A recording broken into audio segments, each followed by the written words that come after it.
거시경제 이슈가 하나 있죠. 지금 이제 5차 중동정쟁 발발 직전이죠. 비트사원님 멤버십 가입 환영합니다. 막 납치하고 뭐하고 난리 났습니다. 뭐 민간인 죽이고, 그리고 바로 미사일 뭐 3,000방인가 막 날아왔다 하고, 이거에 대해서 방어하기 위해서 미사일을 날렸는데 그래도 뚫렸다고 하죠. 그래서 바로 방금 미사일 날리고 지금 지상작전 벌어지기 직전이고요. 이스라엘이 지상작전으로 쳐들어가기 직전이고요. 그리고 또 이번에 미국에서 항공모함 보냈습니다. 항공모함 전대를 보내놨습니다. 이스라엘 지키려고. 그렇게 보내놨는 상황인데, 지금 이스라엘 쪽에서 이렇게 또 이슈가 벌어지게 되면 요 문제가 있을 수도 있습니다. 무슨 문제냐면요, 지금요 유가를 보셔야 됩니다.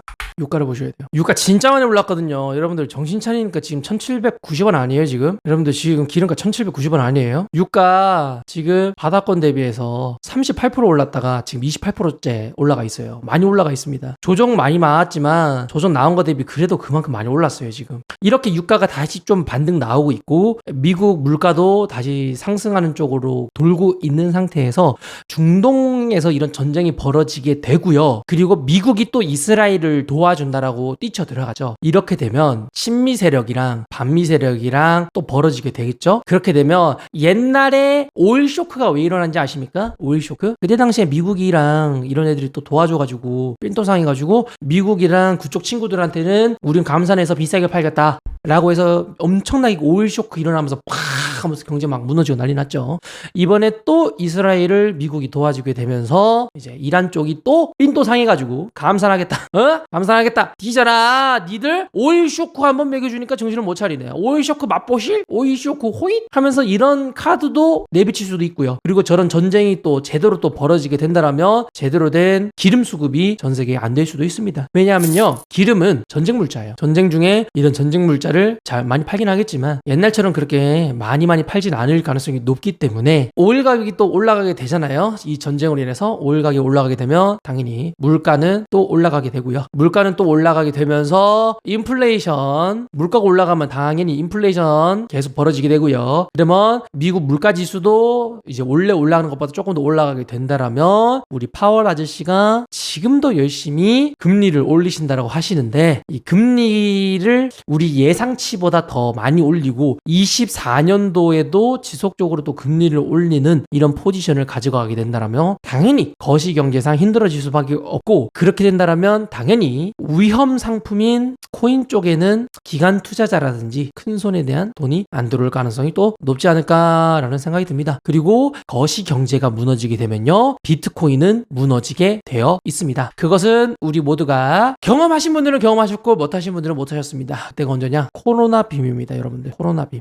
전 세계 거시경제가 쿨럭했을 때 비트코인도 단 하루 만에 마이너스 44%였습니다. 하루 만에 마이너스 44%. 이틀 동안 최저점까지 마이너스 53%. 이때 인위적인 가격 방어가 있었어요. 거래소의 개입으로 인해서 하락이 멈췄습니다. 이때는. 이거는 뭐 내피셜이긴 하지만 그때 당시에 매매하거나 전문가 분들은 대다수 그렇게 분석을 했습니다. 이때 무슨 일이 있었냐면, 이때 마진 1등이 비트맥스인데요. 비트맥스가 멈춥니다. 마진이 멈춰요. 너무 많은 숏 비율과 많은 사람들의 수많은 청산이 벌어졌기 때문에 그때 당시에 마진 거래소 1등이었었던 비트맥스가 거래소를 잠굽니다. 매매를 못 시키게 탁 막아버려요. 그 다음에 갑자기 급등 반등 쭉 치게 되면서 올라갔어요.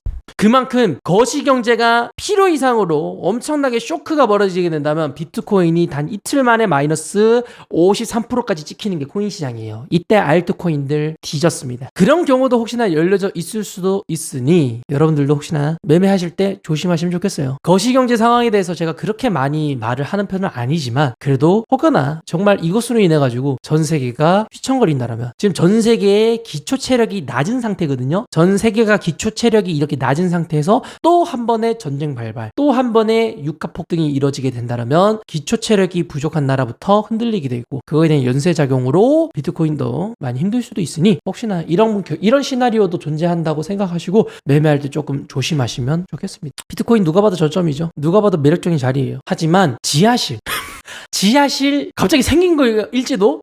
지하실 증축공사일까나? 왜 그런데? 아니 좀 태평성대로 좀 흘러가지?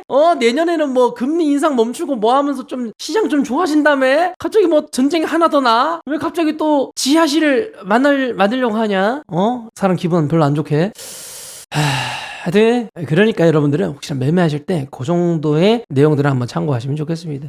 맞아요. 하마스 이란에서 지원했다고. 그래서 이란 쪽이랑 이스라엘 전쟁이고요. 미국은 이스라엘 도와줄 거고 이란은 또 민또상해가지고 감산하고 뭐하고 난리치면 난리 날 겁니다. 그러지 않게. 그래서 또 비트코인 또 긍정적으로 좀 흘러갔으면 좋겠네요. 비트코인 많이 올려놨는데 비트코인이 저점 대비 93% 올려놓고 지금도 저점 대비 70% 올려놨어요. 많이 올려놨거든요. 이렇게 올려놓은 상태에서 잘 버티면서 회복장으로 넘어가야 되는데 가끔씩 이런 전쟁이 벌어질 때마다 조금씩 걱정이 된답니다. 이번에 이스라엘에서 나온 사태에 대해서 간단하게 정리해 드렸고요. 지금 미국은 어쩔 수 없이 이스라엘을 도와줄 수밖에 없죠? 미국은 왜 그러냐면 미국이 이스라엘을 도와주는 것을 원조를 조금 줄였거든요. 원조를 좀 줄였거든요. 이스라엘의 최근에 뽑힌 통치자가 바이든의 마음에 들지 않아서 바이든의 정치 성향과 이제 가고 있는 그런 방향성에 대해서 좀 다르신 분이라서 지원을 별로 안 했습니다.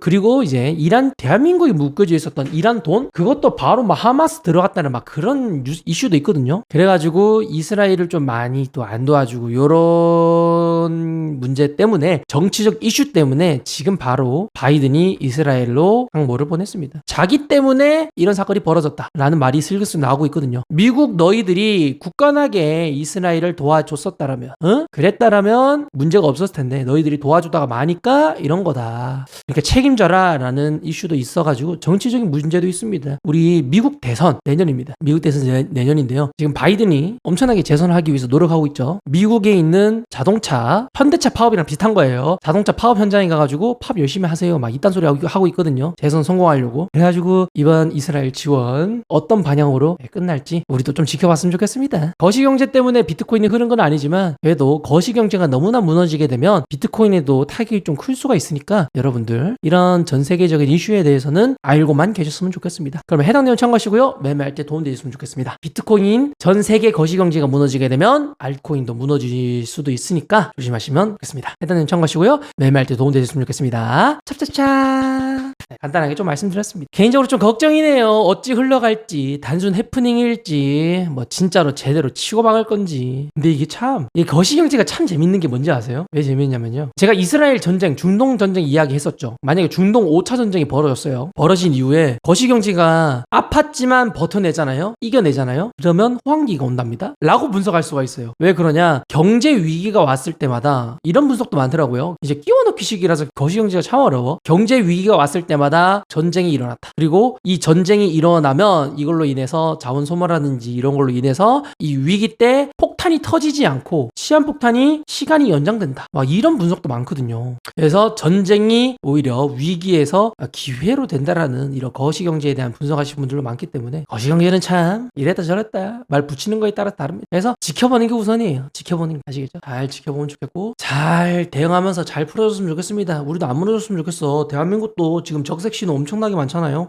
지금 아직도 대한민국 부동산 PF 문제 많습니다. 아직도 문제 많고요. 그리고 대한민국 50년 모기지 넘었죠. 50년 모기지. 이거 문제 많다. 서민들 대출해가지고 집 산다. 막 이런 소리 하거든요. 50년 모기지로 또 집 산 사람 있어요. 그래가지고 집값 반등 나오고 있죠. 집값 반등 나오고 있어서 부동산 다시 반등 나오나 부동산 호황기인가 따오 이딴 소리 하고 있어요. 부동산 PF 터지기 직전인데 우리나라도 지금 기초 체력이 많이 안 좋아요. 대출이 너무 많아. 대출로 인해서 너무 많은 산이 쌓아져 온 게 우리나라지 않을까. 우리나라도 지금 환율 방어 안 되고 있죠. 우리나라 환율. 지금 외환 유출이 많아서 환율 방어도 안 되고 있습니다. 환율 방어도 안 되고 대출 너무 많고 그리고 뭐 출산율 당연히 출산율 개판 터졌죠. 출산율 개판 터졌고 미래는 안 보이고 이러니까 우리나라도 기초 체력이 많이 떨어진 상태니까 여러분들 돈 잘 지키세요. 돈 잘 지키고 지금 가지고 계신 이 투자 자금 괜히 이상 도박 매매하지 마시고 돈 잘 지켰으면 좋겠습니다. 개인적으로 지금 이렇게 기초 체력이 안 좋을 때 뭔가가 터지면 우르르 도미노도 무너질 수 있으니까 이렇게 무너졌을 때 일어설 수 있는 사람은 돈이 있는 사람들이에요. 개인한테는 돈 이꼴 체력이거든요. 여러분들 지금 도박 매매 많이 하셔가지고 돈 많이 잃지 마시고 돈 잘 쟁여 놓으셔서 여러분들 나라가 기초 체력이 없으면 여러분들이라도 기초 체력을 많이 키워 놓으시길 바라겠습니다. 돈 잘 지키시고 지금 괜히 도박 매매 하시면서 많이 잃지 마시고 현금 시드 유지 잘하면서 이렇게 좀 외풍이 많을 때에는 안정적인 포트폴리오를 구성해 나가는 걸 저는 개인적으로 추천해 드립니다. 말씀드리겠습니다. 보수적인 게 좋아. 보수적인 게. 이거는 뭐 개인적인 푸념이었고요. 푸념이자 분석이었고요. 다들 좀 조심하시면서 매매하세요. 금 가격도 많이 올랐어요, 여러분들. 금 가격 많이 올랐어. 금 가격도 올랐고 환율도 올랐고 나라가 좀 요 모양 요 꼴입니다. 미국이 5.5인가 5.75거든요. 미국 금리가 진짜 높은데 대한민국이 3.5일 거예요. 여기서부터 이미 말이 끝났어요. 우리나라는 금리를 올리면 나락 갈 수 있습니다. 나락. 금리 3.5%인데 미국 대비해서 거의 2% 차이 나거든요. 이격차가. 이거 금리 올리면 부동산 PF부터 바로 터질 거예요. 이것부터 난리 날 거고요. 그리고 50년 모기지 빌린 사람 이제 또 장난 아닐 거고요. 그리고 저번 시즌 대통령일 때 21년도에 대출 받으신 분들 아마 축상이실 겁니다. 축상이실 거예요. 대출이자 오르기 시작하면 끝도 없이 오를 거고 부동산 PF라든지 이런 거는 은행에 대한 직접적인 타격이 이루어지는 대출이거든요. 은행이 타격을 맞게 되면요. 무슨 일이 벌어지냐면 원금 회수를 시작하게 됩니다. 원금 회수를 하게 시키게 된다라면 기초체력이 부족한 서민들은 지금도 20대 분들 연체율 미쳤습니다. 지금도 20대 연체율 미쳤고 전 국민 연체율도 지속적으로 높아지고 있는데 금리도 높아지고 그리고 은행들이 힘들어서 원금 갚으라는 소리가 나오게 된다라면 연체율이 미친 듯이 올라가면서 이제 재밌는 상황이 벌어질 수 있습니다. 지금 우리나라 기초체력이 많이 약해요. 많이 약할 때니까 꼭 조심하세요. 나 지금 진짜 조심하고 있어. 저도 제 돈을 웬만하면 여러분들한테 보여드리죠. 막 단타만 치고 있고 조심스럽게 매매하고 있는 이유가 혹시나 하는 마음에 그래요. 지금 저점 자리에서는 부자 안 돼도 돼요. 아시죠? 지금 자리에서는 부자 안 돼도 되고 부자는 불량대 되거든요. 이렇게 좀 하락장에서는 진짜 열심히 해봤자 잘 안 돼요. 잘 되는 경우도 몇몇 있겠지만 안 되는 경우가 더 많아요. 그러니까 지금 자리에서는 저는 그래서 욕심을 좀 많이 덜 내고 있습니다. 여러분들도 욕심을 좀 덜 내시면서 멘탈 잘 잡고 힘내시고 지금 여러분들이 하시는 이런 짧은 이런 단타 대응이 이런 코인 덕에 경제 분석, 거시경제에 대한 이런 방향성을 생각하고 대응하고 있다라고 생각하시면 좋겠습니다. 단순히 매수매도 그냥 단타 끌적거리는 사람 아니에요. 요 정도까지는 웬만하면 다 생각하고 그럴 리스크도 있다라고 다 생각하고 지금 장에서 잘 먹어봤자 잘 안 되는 것도 어느 정도 알기에 여러분들에게 좀 보수적으로 항상 말씀드리고 단타만 치고 있는 겁니다. 참고하시고요. 매매할 때 도움 되셨으면 좋겠습니다.